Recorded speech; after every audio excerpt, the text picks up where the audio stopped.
I'm going to ask you a blunt question, and I hope you'll give me an honest answer.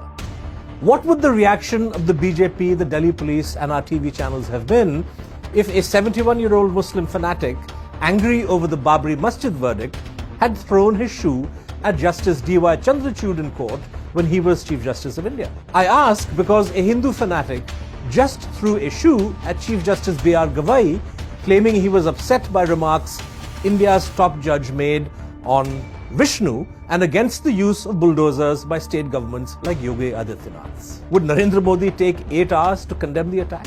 No chance. Would the police decide there was no need to file a criminal case? Of course not. The Muslim shoe thrower would have been arrested and charged with sedition or terrorism. And our TV channels would have screamed for weeks about Juta Jihad and other conspiracies. None of this happened because the assailant was a Hindu fanatic and the Chief Justice he attacked was a Dalit, which is why the story vanished from the news. There are 3 reasons India cannot afford to brush this incident under the carpet. First, letting the assailant get away with his ugly attack on the CJI opens the door to casteist violence against Dalits in general.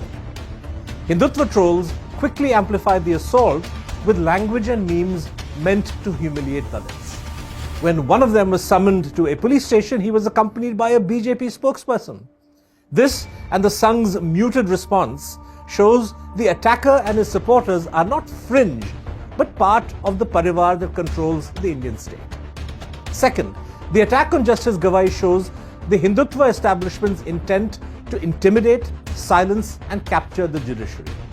Every method will be used to ensure judges don't challenge the drive towards a Hindu rush.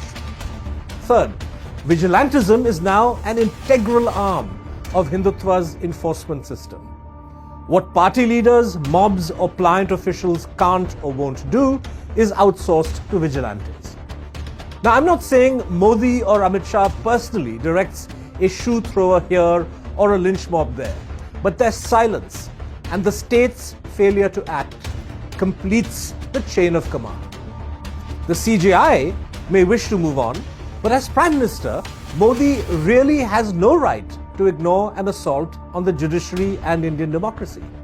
Which brings me to the punchline of this editorial.